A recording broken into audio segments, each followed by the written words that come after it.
Equilibrium involving dissolution of solid in liquid. Consider a saturated solution of a solid in a liquid. In such a saturated solution, a dynamic equilibrium exists between the solute molecules in the solid state and in the solution. So if we consider a saturated solution of a solid in a liquid, two processes will be taking place. One is dissolution and the other is crystallization. Now when the system reaches equilibrium, the rate of dissolution will be equal to rate of crystallization. Since both the processes will be taking place simultaneously, we can say that equilibrium is dynamic in nature. If we drop some radioactive sugar into saturated solution of non-radioactive sugar, then after some time radioactivity is observed in both solution and in the solid sugar. So this shows that equilibrium is dynamic in nature. Next, let us consider equilibrium involving dissolution of gases in liquids. For example, consider soda water. We know that soda water has carbon dioxide gas dissolved in water. There is equilibrium between the molecules in the gaseous state and the molecules dissolved in liquid water under pressure. So there will be an equilibrium between the molecules of carbon dioxide in the gaseous state and the molecules of carbon dioxide dissolved in liquid water. This equilibrium is governed by Henry's law. What is Henry's law? It states that the mass of a gas dissolved in a given mass of a solvent at any temperature is proportional to the pressure of the gas above the solvent. It means that more and more amount of the gas can be dissolved in a given mass of a solvent by increasing the pressure. Next, we shall have the generalizations of the physical equilibria. For solid-liquid equilibrium, there is only one temperature, that is melting point at 1 atmosphere, at which the two phases can coexist. If there is no exchange of heat with the surroundings, the mass of the two phases remains constant. Now consider liquid-vapor equilibrium. The vapor pressure is constant at a given temperature.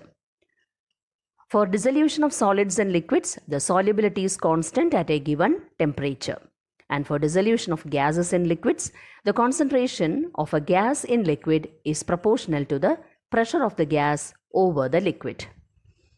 Next, we shall discuss general characteristics of equilibria involving physical processes.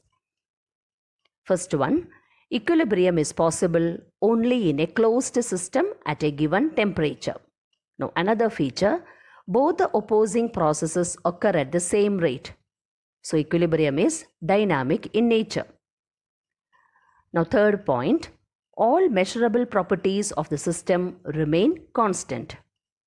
Fourth one, when equilibrium is attained for a physical process, it is characterized by constant value of one of its parameters at a given temperature.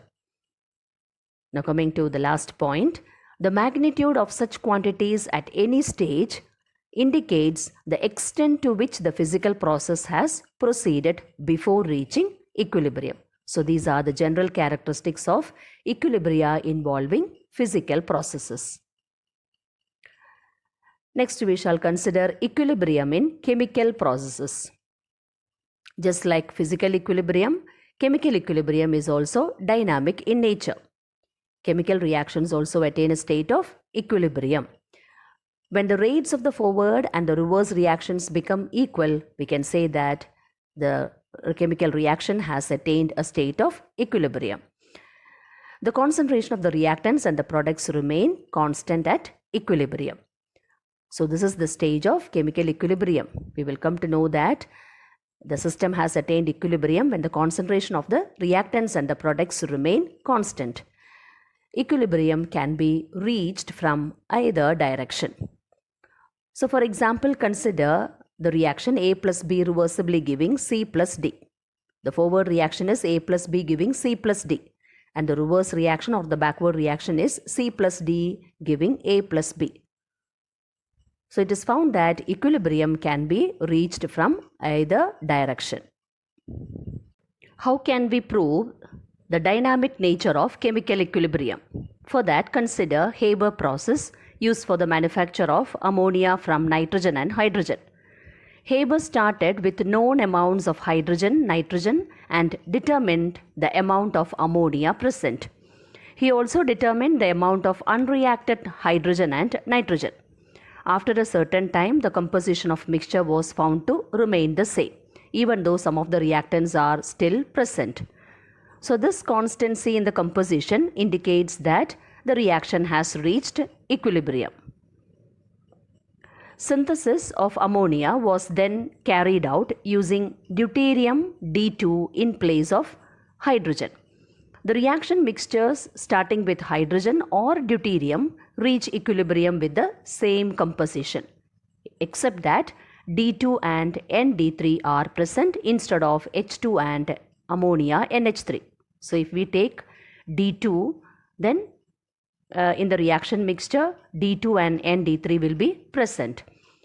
These two mixtures are then mixed together and left for a while. It was found that ammonia and all deuterium containing forms of ammonia and hydrogen and its deuterated forms are present. So we can conclude that scrambling of hydrogen and deuterium atoms in the molecules must result from a continuation of the forward and the reverse reactions in the mixture. If the reaction has stopped when they reach equilibrium, then there would have been no mixing of isotopes. So mixing of isotopes takes place, and this shows the dynamic nature of equilibrium.